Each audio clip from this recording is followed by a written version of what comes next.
헬로우, 안녕하세요. 럼빵입니다. 오늘은 좀 특이한 걸 한번 해볼 건데요. 여러분들 강아지나 고양이 키우시나요? 그래서 강아지들이 가장 많이 걸리는 안구 질환 중에 하나가 바로 결막염이라고 합니다. 그래서 오늘은 반려견의 결막염을 진단하고 보조할 수 있는 이런 시각화하는 인공지능 한번 만들어 볼 거고요. 예전에도 뭐 그래드캠이나 이런 걸로 시각화하는 걸 만들어 봤었는데 오늘의 특별한 건 뭐냐면은 이 패스트 AI라는 툴로 한번 만들어 볼 거예요. 그래서 패스트 AI라는 툴이 굉장히 간단한 툴인데 파이토치 기반의 툴이고요. 근데 10줄, 단 10줄의 코드로 AI를 구현할 수 있는 그런 툴입니다. 만약에 딥러닝을 위한 코딩이 좀 힘들다 하시는 분들은 이 패스트 AI를 활용하는 방법을 익혀가시면 좋을 것 같고, 이미 딥러닝 뭐 파이토치나 텐서플로우에 익숙하신 분들은 이 패스트 AI로 내가 이제 좀 파인 튜닝을 좀 빠르게 하는 방법을 익히시는 그런 기회로 생각하시면 좋을 것 같습니다. 이 반려견의 결막염을 진단하고 시각화하는 인공지능을 패스트 AI로 한번 만들어 보도록 하겠습니다. 그래서 오늘 사용할 데이터셋은 바로 반려동물 안구질환 데이터인데요. AI 허브에서 찾으실 수 있고요. 반려동물 안구질환 데이터. 그래서 용량은 201GB 정도 되는 그런 데이터셋입니다. 이거를 이제 다운로드 받으셔서 사용하면 되는데, 이제 회원가입 하시고 로그인 하신 다음에 다운로드 쉽게 받으실 수 있고요. 여기에 데이터가 어떤 것들이 있는지 한번 소개를 해드리도록 할 건데요. 반려견, 네, 이 반려견에 대한 데이터가 이렇게 있고요. 이제 반려묘에 대한 데이터, 그러니까 강아지랑 고양이에 대한 데이터가 있는데, 일단 반려견에 대한 데이터를 좀 더 보시면은, 네, 안검염, 안검종양, 뭐 안검 내반증부터 해가지고 여러 가지 안구질환 데이터들이 있고, 그 중에서도 우리는 이제 가장 많이 발생하는 결막염에 대한 데이터를 사용하도록 할 건데요. 여기에 있는 데이터는 지금 보시면은 12,000개씩, 이게 결막염이 있는 게 12,000개, 결막염이 없는 게 12,000개 있는데, 제가 사용한 데이터는 이 중에서도 샘플 데이터인 300개씩을 사용해서 총 600개의 데이터를 사용하도록 할 겁니다. 그래서 일단은 저희는 결막염만 진단을 한번 해볼 거고요. 여러분들은 이제 좀 더 확장시켜서 다른 질환까지도 다 진단할 수 있는 그런 모델을 만드실 수 있겠죠. 반려견 데이터는 이렇고, 반려묘 데이터는 약간 적긴 한데 1000장 이상의 이미지들로 전부 다 구성이 되어 있습니다. 그래서 이런 것들을 AI로 어떻게 진단할 수 있는지 한번 알아보도록 할 겁니다. 자, AI 허브에서 데이터를 다운로드를 받을 거고요. 근데 저는 이제 다운로드 받은 데이터를 이제 GitHub에다가 이렇게 올려놨어요. 정상 데이터, 네거티브가 300장, 결막염인 데이터, 포지티브가 300장, 이렇게 해서 총 600장의 샘플 데이터를 가지고 학습해 보도록 할 겁니다. 제가 이렇게 해도 정확도가 꽤 잘 나오는데요. 한 98% 정도 나오는데, 만약에 12,000장을 사용하게 된다면 좀 더 로버스트한 모델이 나올 수 있겠죠. 그래서 본격적으로 데이터셋을 다운로드 받았으면은 이 패스트 AI를 활용을 해볼 건데요. 이 데이터셋을 일단 미리 보기를 할게요. 그래서 이 데이터셋을 받으면 네거티브라는 폴더가 있고 포지티브라는 폴더가 있는데요. 이 네거티브라는 폴더 안에는 정상인 데이터들이 전부 다 들어있는 것을 볼 수 있어요. 눈이 찍혀 있는데 이 눈이 전부 다 정상이죠. 포지티브 폴더에 보면은 결막염에 걸린 이미지들을 볼 수 있습니다.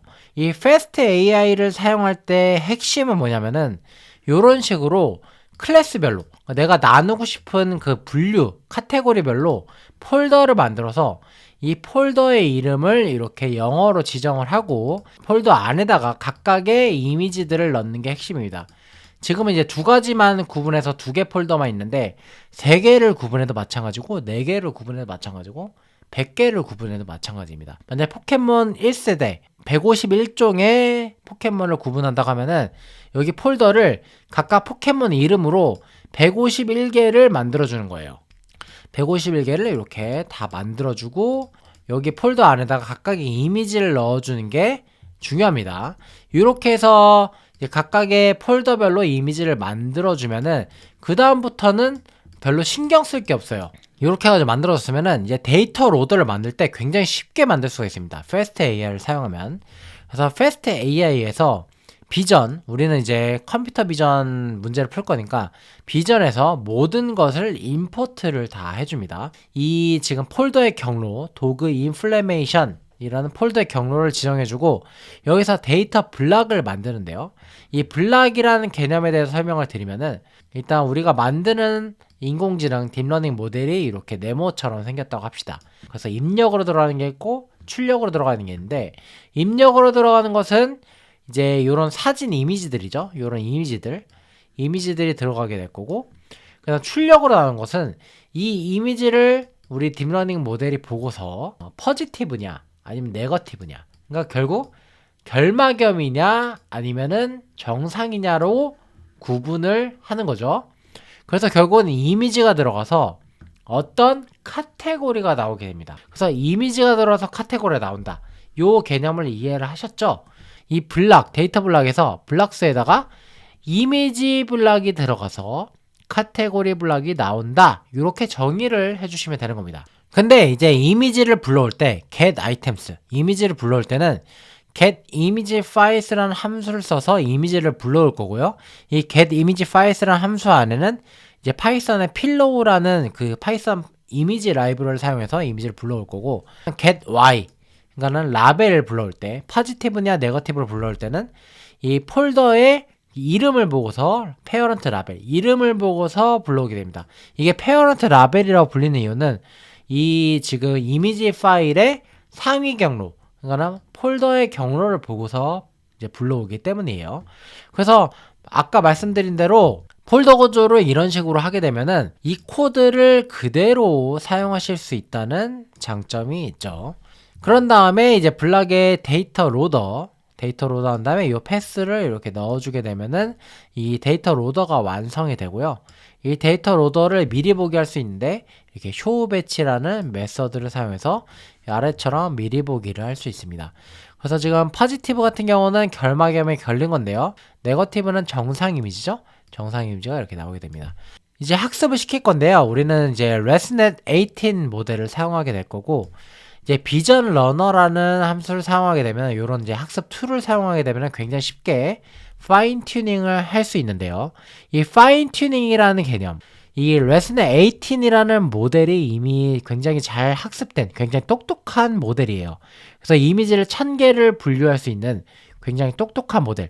이미 그 약간 박사 학위를 딴 모델이라고 볼 수 있죠.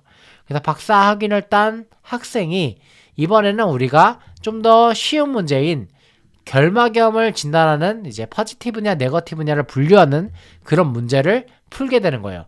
그래서 이미 학습한 프리트레인드 모델이라고 하죠. 사전 학습 모델을 가져다가 레슨의 18 모델을 가져다가 이제 학습시키는 방법을 이제 파인 튜닝이라고 합니다. 예, 튜닝을 한다고 해서 파인 튜닝이라고 하고요. 비전 러너에서 이제 레슨의 18 모델을 사용하게 될 거고 여기에 위에서 정의한 데이터 로더를 넣어줄 거고요. 이제 평가를 할 때 어떤 지표로 평가를 할 거냐 할 때 accuracy, 정확도로 평가를 할 겁니다. 예를 들어서 만약에 100개 중에 97개를 맞고 3개를 틀렸다 하면은 이 모델의 정확도는 accuracy는 97%입니다. 이제 소수점으로 0.97이라고 표현을 하고요. 이렇게 해서 모델을 정했으면 런에 fine tune이라는 메소드를 사용해서 이제 fine tuning 을 시킬 수 있고 몇 번 에폭을 돌 것인지 정의를 할 수 있는데요. 여기서는 이제 3번 에폭을 반복 학습을 한다라는 얘기죠. 그래서 이제 학습을 돌리게 되면은 이제 이렇게 아래쪽에 결과가 굉장히 예쁘게 표 형태로 나옵니다. 트레이닝 로스랑 밸리데이션 로스랑 정확도가 나오는데요. 이 첫 번째 줄은 이제 콜드런이라고 해가지고 웨이트를 바꾸지 않으면서 학습시키는 거를 보여주는 거고요. 그다음 밑에 3번은 이제 웨이트를 바꿔가면서 실제 학습에 들어가면서 이제 애큐러시가 어떻게 변하는지 볼 수 있는데 이제 99.16%가 나오는 것을 볼 수가 있죠. 그죠? 그래서 100개 중에 99개는 맞는다 라는 얘기고 학습 시간은 한 에폭당 2초 정도 걸리는 것을 볼 수 있습니다. 그 다음에 학습 결과를 보고 싶을 때는 이제 run의 show results라는 메서드를 사용해서 볼 수가 있는데요. 위에 있는 값이 정답 값이고 아래에 있는 값이 예측 값입니다. 그래서 이렇게 초록색으로 나오게 되면은 전부 다 맞았다라는 얘기고요. 예를 들어서 이 중에 하나가 빨간색이 나올 때가 있어요. 그건 틀렸다라는 표시입니다. 그래서 위에가 정답값이고 아래가 왜 예측값, 우리가 만든 모델의 예측값이 됩니다. 이렇게 해서 굉장히 편하게 또 결과값을 볼 수가 있습니다. 근데 여러분들이 이 코드를 여러 번 실행시키다 보면은 이제 빨간색이 나올 때도 있을 거예요. 그때는 이제 틀렸다. 100개 중에 한 개는 틀리니까요. 그 다음에는 이번에 주요 인식 부위를 시각화하기 위해서 그래드캠이라는 알고리즘을 쓸 겁니다.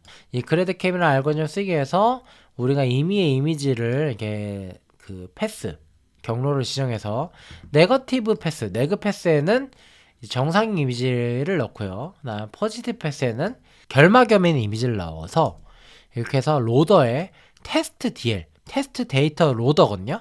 우리가 이제 전처리한 방법에 따라서 이 데이터를 전처리를 해주는 과정입니다. 그래가지고 미리 보기를 해보면요.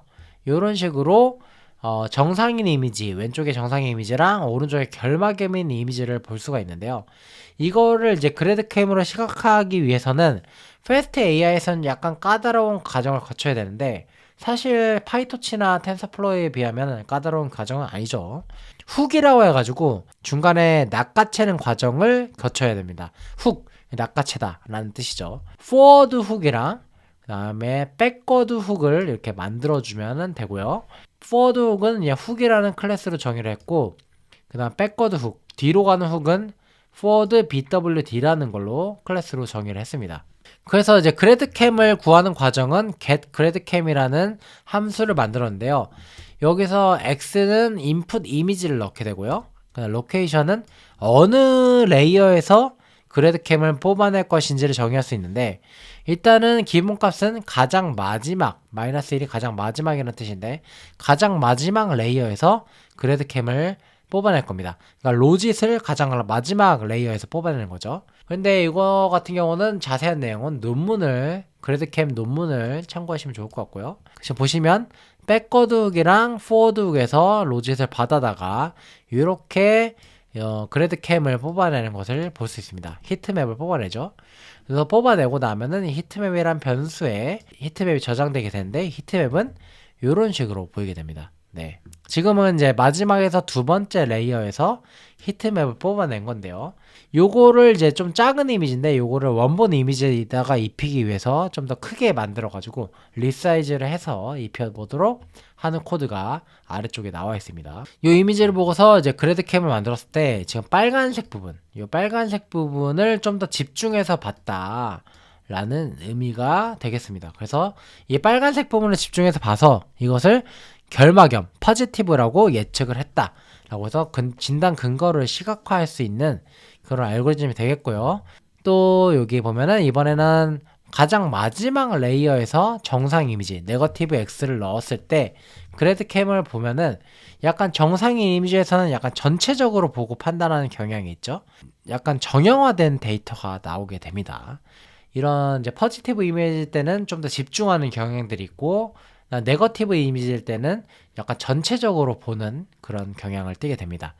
이런 식으로 해서 패스트 AI로 굉장히 간단하게 분류 모델을, 클래시피케이션 모델을 만들고 그 다음에 그래드캠까지 구현하는 방법에 대해서 알아봤습니다.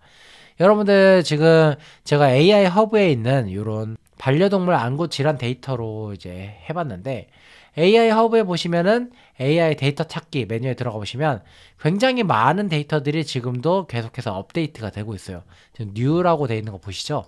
그래서 AI 허브에서 많은 데이터들을 다운로드 받아다가 뭐 토익 프로젝트를 할 수도 있고요. 아니면 회사에서 하는 프로젝트들을 데이터셋을 라벨링 할 필요 없이 여기서 찾아서 활용하실 수 있습니다. 그래서 지금 보여드린 거는 비전 데이터셋인데 자연어 처리 데이터셋도 많고요. 음성 데이터셋도 굉장히 많이 구하실 수 있습니다. 오늘 영상 여기까지고 재밌게 보셨다면 구독과 좋아요 부탁드립니다. 다음에 더 신기하고 재밌는 프로젝트로 만나 뵙도록 할게요. 안녕.